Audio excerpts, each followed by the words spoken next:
Hola, soy Alice, voluntaria de INNK en el campo en Shid. Hoy me gustaría hablar sobre el tema de la mutabilidad. Como es sabido, la presencia de personas en movimiento en las distintas zonas fronterizas está influenciada por una multiplicidad de factores y reconocer tendencia y predecir cambio no es nada fácil. En Shid, esta semana fuimos testigos de la partida de una decena de chicos afganos que durante varios meses vivieron en una casa abandonada a un par de kilómetros de la frontera croata. Según nos cuentan los chicos, han decidido cruzar por otro lugar y los pushbacks infligidos por la policía croata siguen siendo constantes y violentos, y los pocos kilómetros que separan a Shid de Croacia se manifiesta como un suelo de alambre de púas. Si por un lado supimos que se marchaban 10, por el otro 15 chicos afganos, la mayoría menores de edad, llegaban a Shid y ocupaban la misma casa.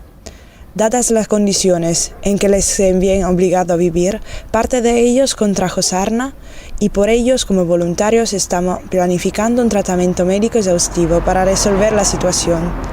La variación entre las distintas metas de las personas resalta la indeterminación de la condición existencial de las personas en movimiento provocada por una política dehumanizadora sobre el tema.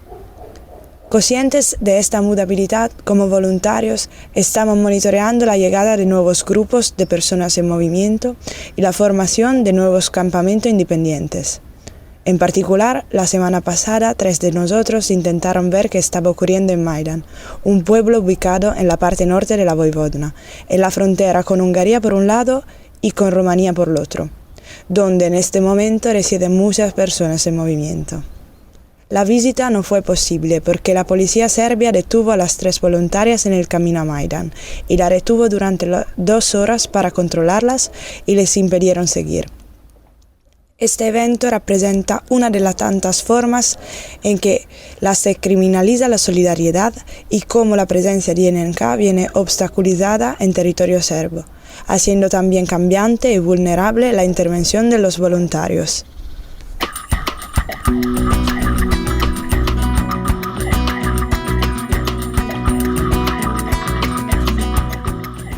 Hola, soy Ricardo Montoya, informando desde la hora lluviosa y aún más caótica Patras. A menudo, el grupo de voluntarias que trabajamos aquí hablamos sobre cómo el tiempo se deforma en esta ciudad. La lentitud, la calma sobre la que la sociedad griega asienta su rutina, la burocracia, las esperas infinitas en las salas de hospital, los encierros durante 20 días en calabozos o la ausencia de respuesta ante las peticiones de asilo chocan con nuestra forma de trabajo frenética en la que siempre quedan tareas pendientes por resolver. El tiempo se convierte en un recurso muy limitado o aparentemente infinito.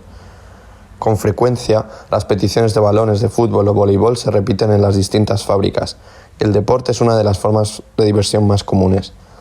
La corriente adicional a los móviles, no solo particular de las sociedades occidentales, y las solitarias miradas perdidas hacia el puerto se integran en los juegos de cartas, las pinturas en los muros, las charlas alrededor de la cocina o las comidas en grupo, a las que a veces somos invitadas. Sin embargo, cuando pasan las semanas y alzamos la vista, no podemos evitar sentir que nos encontramos atrapados en el día de la marmota.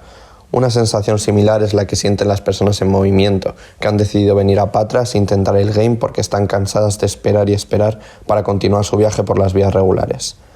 Hartas de vivir en campos durante meses o años, de recibir devoluciones en caliente en las fronteras nortes griegas, de depender de las ayudas de las organizaciones para frenar el desplome de sus ahorros en este país cárcel en que se ha convertido Grecia. Llegan a Patras porque quieren alcanzar la otra orilla europea lo antes posible y conseguir terminar su viaje en el país en el que sus familias y amigos esperan. Algunas cosas no cambian, como el ir y venir constante de gente. Ahora mismo viven alrededor de 100 personas afganas repartidas entre las 3 fábricas. Sin embargo, el otoño ha traído consigo la lluvia, el viento y el frío, lo que hace que la situación en Patras para las personas en movimiento sea evidentemente más difícil. Las fábricas en las que viven, abandonadas desde hace años, no reúnen las condiciones básicas para que puedan sentir ese espacio como un lugar seguro, tranquilo y cálido en el que descansar. Durante estas 2 semanas se han repetido las peticiones de mantas, sacos de dormir, tiendas de campaña y ropas para el invierno. Muchos de ellos no tienen ropa suficiente para cambiarse cuando vuelven empapados por las noches de intentar el game, y la imposibilidad de poder darse una ducha de agua caliente hace necesario que soliciten más ropa de la habitual. En ese sentido, en pocos días hemos tenido que vaciar grandes cantidades de productos de este tipo que teníamos almacenados, hasta quedarnos prácticamente sin ellos. Afortunadamente, esta semana hemos recibido una donación importante de sacos de dormir y mantas que nos han permitido abastecer todas las solicitudes que hemos recibido. Otra demanda repetida es la de grandes lonas con las que cubrir las ventanas por las que entra la lluvia y el viento por la noche. Este material es realmente difícil de conseguir. En definitiva, dentro de las fábricas, la basura acumulada y los charcos de agua delimitan los pequeños espacios en los que las personas en movimiento instalan sus tiendas, cocinan o pasan el tiempo.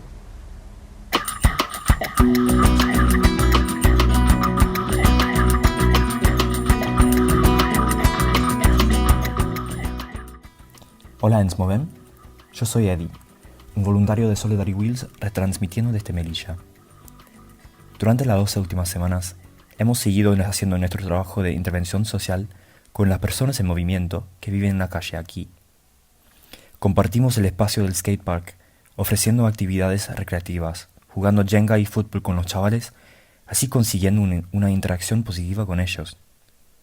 Mientras tanto, la situación migratoria aquí en terreno no ha cambiado. Y la Guardia Civil lo admite.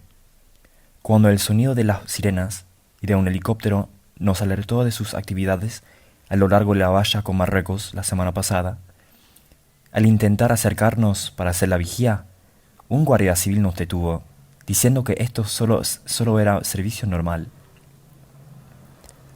Este servicio normal se trata de una combinación mortal de desigualdad racial y económica, violencia policial y una política fronteriza inhumana.